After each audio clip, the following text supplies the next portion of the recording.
पाठ 12 सफलता का मंत्र समय प्रबंधन। पाठ प्रस्थान।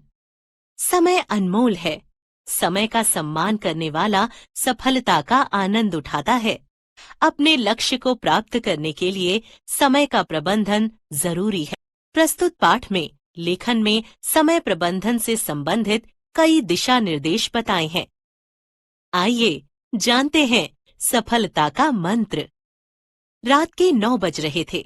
दादाजी खाने की मेज पर पहुंच गए। वे समय के बड़े पाबंद थे।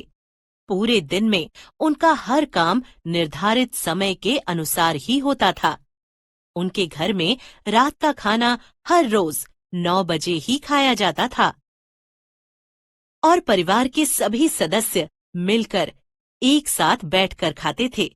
आज जब दादाजी वहां पहुंचे तो उन्होंने देखा कि बाकी सब लोग तो खाने की मेज पर मौजूद हैं, पर अक्षय नहीं है।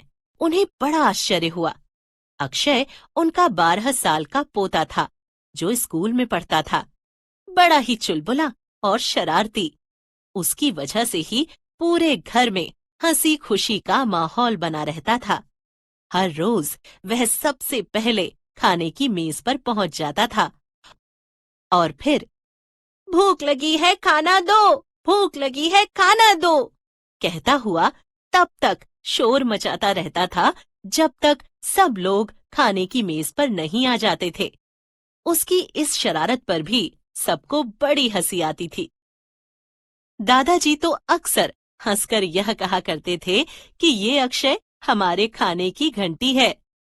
आज उसे खाने की मेज पर ना देखकर दादाजी को बड़ा आश्चर्य हो रहा था। उन्होंने अक्षय की मम्मी से पूछा, क्या बात है, आज अक्षय कहाँ है? क्या हुआ उसे? उसकी तबीयत तो ठीक है ना? अक्षय की मम्मी ने जवाब दिया, उसकी तबीयत ठीक है, पर कल स्कूल में उसका मासिक टेस्ट है, उसी की पढ़ाई में लगा हुआ है। पढ़ाई करना तो अच्छी बात है, दादाजी ने कहा। पर खाने पीने का भी तो ध्यान रखना चाहिए। जाओ उसे बुला कर लाओ। अक्षय की मम्मी ने उत्तर दिया, मैं गई थी उसे बुलाने, पर उसने आने से मना कर दिया। कहा बहुत सारी पढ़ाई करनी है, बहुत से अध्याय याद करने हैं, इसलिए खाना पढ़ाई पूरी करने के बाद ही खाएगा, चाहे कितनी भी देर क्यों ना हो जाए। ये सुनकर दादाजी चुप हो गए। सब लोगों ने खाना शुरू कर दिया। दादाजी भी खाना खाने लगे, पर उनका मन खाने में नहीं लग रहा था। खाना समाप्त करके वे सीधे अक्षय के कमरे में गए। उन्होंने देखा कि उसके सामने मेज पर ढेर सारी किताबें पड़ी हैं। अक्षय एक किताब पढ़ते हुए हल्के हल्के बड़बड़ाते हुए कुछ याद करने की चेष्टा कर रहा था।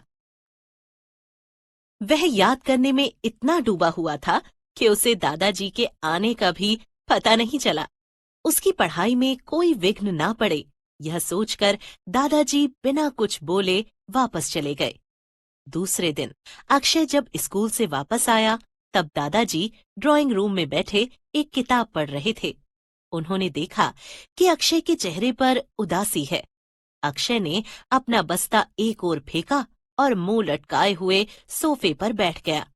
दादाजी ने पूछा, क्या हुआ अक्षय, इतने उदास क्यों हो? अक्षय ने बड़े अनमनेपन से उत्तर दिया, कुछ नहीं दादाजी, कल देर रात तक इतनी पढ़ाई की पर फिर भी टेस्ट खराब हो गया। अब रात को जो कुछ याद किया था वो सुबह टेस्ट देते समय भूल गया, कुछ याद ही नहीं आया। दादाजी ने कहा, ऐसा इसलिए हुआ क्योंकि तुमने एक ही दिन में सारी पढ़ाई कर लेनी चाहिए। तुमने स्कूल में इतने सारे दिनों में जो कुछ पढ़ा था उसे एक ही दिन में याद करना चाहा, इसलिए तुम्हें ठीक प्रकार से याद नहीं हुआ। अगर तुम्हें अपने टेस्ट में अच्छे अंक लाने हैं तो तुम्हें नियमित रूप से पढ़ना होगा। पर दादाजी, मैं चाहे कितनी भी कोशिश करूं कि रोज कुछ अध्याय पढूं, उन्हें याद करूं, पर समय ही नहीं मिल पाता है। दादाजी ने कहा, ये समय न मिल पाने की समस्या नहीं है, ये समय के प्रबंधन की समस्या है। समय का प्रबंधन, वह क्या होता है? अक्षय ने पूछा। दादाजी ने कहा, समय के प्रबंधन का अर्थ है कि प्रत्येक दिन में हमें जितने भी काम करने हैं उनमें से हर काम के ऊपर लगने वाले समय को एक निश्चित मात्रा में नियंत्रित रखना और उस नियंत्रित समय में योजना बनाकर इस प्रकार से कार्य करना जिससे कि काम अधिक प्रभावी ढंग से हो सके। अक्षय ने कहा, मैं कुछ समझा नहीं दादाजी। दादाजी ने कहा। तुम आराम से बैठो, मैं समझाता हूँ। अच्छा बताओ, अभी तुम हर रोज क्या क्या काम करते हो, यानी कि तुम्हारी दिनचर्या क्या है? अक्षय ने कुछ सोचते हुए कहा। सुबह उठकर स्कूल के लिए तैयार होता हूँ, नाश्ता करके स्कूल जाता हूँ, दोपहर में स्कूल से आकर हाथ मुंह धोकर और कपड़े बदलकर खाना खाता हूँ, फिर कुछ देर के लिए सो जाता हूँ। शाम को उठने के बाद दोस्तों के साथ बाहर खेलने जाता हूँ, फिर आकर स्कूल से मिला गृह कार्य करता हूँ, उसके बाद टीवी देखता हूँ, फिर रात के खाने के बाद कुछ देर कंप्यूटर पर बैठता हूँ और उसके बाद सो जाता हूँ। अब आप ही बताइए कि मेरे पास अलग से पढ़ने और पाठ तैयार करने का समय ही कहाँ है? क्या तुम्हें इस बात का अंदाजा है कि रोज तुम कितना समय किस गतिविधि में लगाते हो? दादाजी ने पूछा। नहीं तो। अक्षय ने जवाब दिया। बस यहीं से समय प्रबंधन की बात शुरू होती है। समय प्रबंधन के लिए हमें क्या करना होता है दादाजी?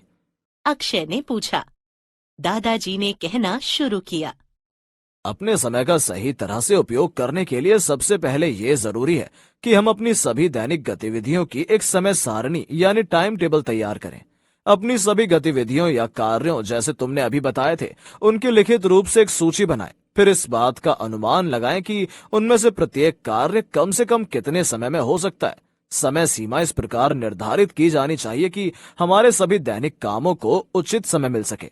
दैनिक समय सारणी के आधार पर ही पूरे सप्ताह के लिए भी समय सारणी तैयार की जानी चाहिए। एक बार समय सारणी तैयार हो जाने पर उसे फिर से ध्यान से देखा जाना चाहिए और यह सुनिश्चित करना चाहिए कि प्रत्येक कार्य को समुचित समय दिया गया है।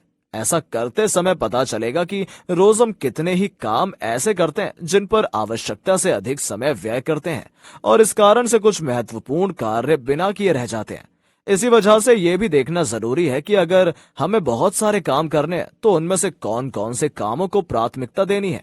तुम्हारी आयु के बच्चों के लिए पढ़ाई पर ध्यान देना एक बड़ी प्राथमिकता है, इसलिए पढ़ाई के लिए प्रत्येक दिन एक निश्चित समय अवधि निर्धारित की जानी चाहिए।